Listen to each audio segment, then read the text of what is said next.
Good morning, Algebra 1. It is Tuesday, and hopefully it'll be sunshiny today, and you can get outside and have a wonderful afternoon. In the meantime, let's keep working on factoring. So today we're going to talk about perfect trinomial squares. A perfect trinomial square is what results when you multiply two binomials times each other that are exactly the same. So let's actually start kind of down low on our board today. I've got two binomials, x minus 3 times x minus 3. They're exactly the same. In fact, I could write them x minus 3 squared, right? I could put them into one set of parentheses with a squared at the top because squared means same thing times itself, right? So x minus 3 times x minus 3. If I FOIL this, let's just do a quick moment of foiling. X times x is x squared. X times negative 3 is negative 3x. Negative 3 times x is negative 3x. And negative 3 times negative 3 is 9. And you should be able to see that those middle terms combine. We're going to combine like terms always. To be that same thing in the middle, it gets doubled when you put them together. And hopefully you saw that last week with the 7-7 study guide, or maybe the week before at this point. So if I think of this as a binomial squared, where they're one binomial squared, they multiply into a perfect trinomial square. And I could square the first term, multiply the two terms. In this case, it would become negative 3x. So x times negative 3 is negative 3x, and double it. And then square the last term, square the second term. Let's look at one more of those. I've got 6x minus y times 6x minus y, okay? So 6x times 6x is 36x squared. 6x times negative y is negative 6xy. Negative y times 6x is also negative 6xy. And negative y times negative y is y squared. And so when we combine like terms, again, you see that we can take this 6x times negative y and double it and get negative 12xy in the middle. A perfect trinomial square always has a middle term. Always. It always has it is a trinomial. Lots of people want to take the two in their parentheses and just square the first term, square the second term. Doesn't work that way.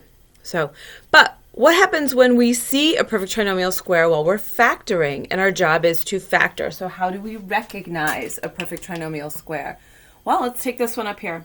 I have x squared plus 6x plus 9. To recognize a perfect trinomial square, I often say, is the first term a perfect square? It sure is, and its square root is x. Is the third term, the last term, a perfect trinomial square? In this case, positive 9 is, and its square root is 3.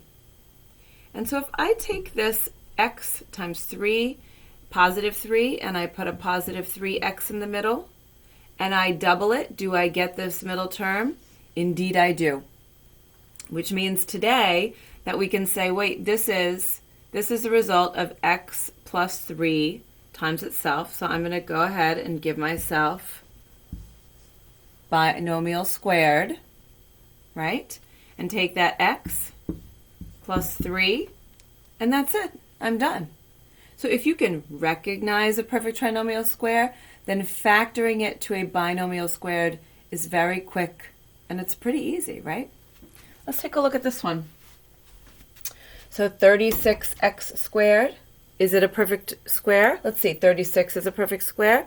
X squared is a perfect square. Its square root is 6x. I just usually jot that in little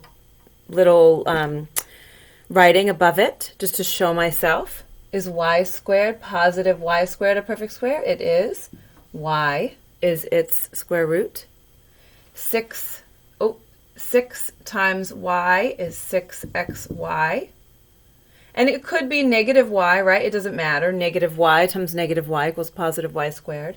So all I'm really checking here is 6xy, if I double it, do I get 12xy? And the answer is yes. So this comes from 6x minus y, I need to take into account that minus there, squared. And you can see down here from our example that this worked. 6x times 6x. So 6x squared equals 36x squared. 6x times negative y, double it. I get that 12xy right there. Negative 12xy. And negative y squared, so negative y times negative y, equals positive y squared.